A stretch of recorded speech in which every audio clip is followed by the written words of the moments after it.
I'm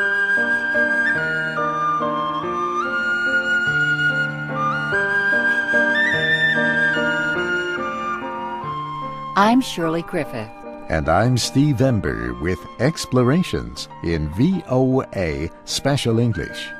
Today we discuss 3 books that tell about ways the human brain works. One book considers the power of the brain in controlling why some people care about how someone else feels and why others do not. Another book describes how the limitations of the brain can affect our lives. The third book is about how the brain develops in a baby.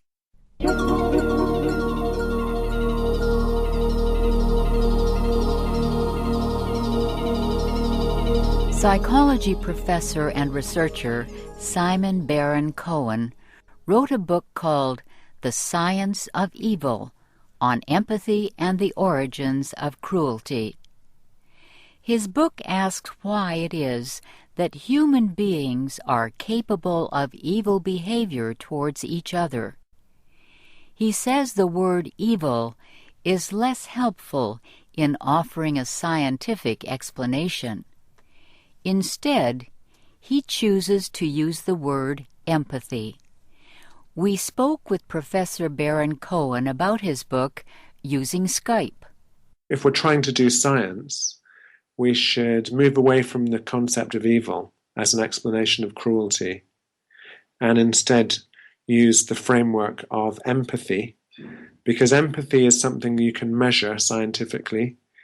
You can measure it at the psychological level using questionnaires or psychological tests.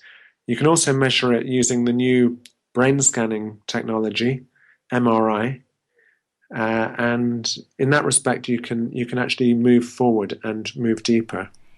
Simon Baron-Cohen defines empathy as the ability of a person to identify what someone else is thinking or feeling and to react with an appropriate emotion. He says people who do evil acts are showing a lack of empathy. This can be temporary or part of a more permanent condition. Professor Baron-Cohen and his research team developed a way to measure individual differences in empathy. They found that most people have average levels of empathy, but some people have extremely low or high levels.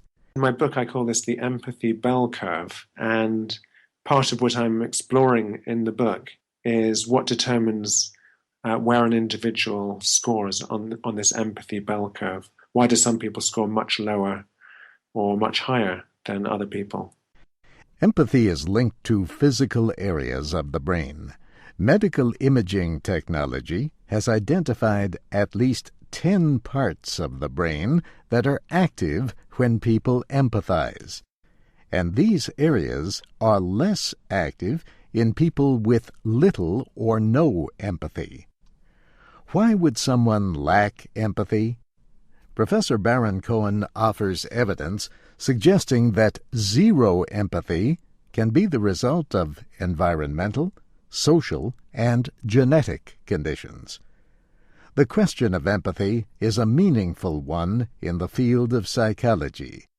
Lack of empathy has an influence on borderline personality disorder, narcissism, psychopathy, and the developmental disorder, autism. Professor Baron-Cohen says borderline personality disorder, narcissism, and psychopathy are described as personality disorders. But he says psychiatric experts could instead define them as empathy disorders. This could open up new ways of studying and treating these disorders. Recognizing the importance of empathy could also change the way legal and psychiatric experts consider and treat people who commit acts of cruelty. But this recognition goes far beyond psychiatry.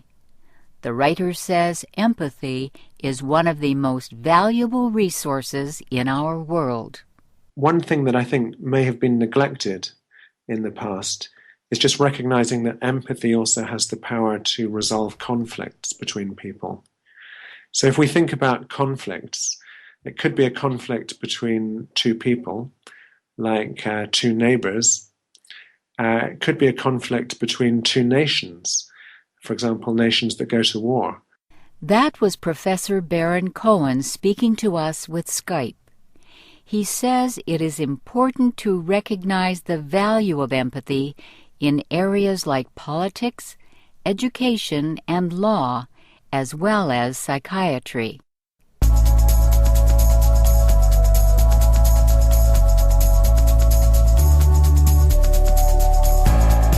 Dean Buonamano is a brain specialist at the University of California, Los Angeles. He works in the departments of neurobiology and psychology and the Brain Research Institute at UCLA. His book, Brain Bugs, explores how the human brain is one of the best pieces of technology ever created. But at the same time, he shows how a normal, healthy brain is also built with weaknesses and limitations. Professor Buonamano borrows the word bug from computer programming to describe the errors which the brain can make.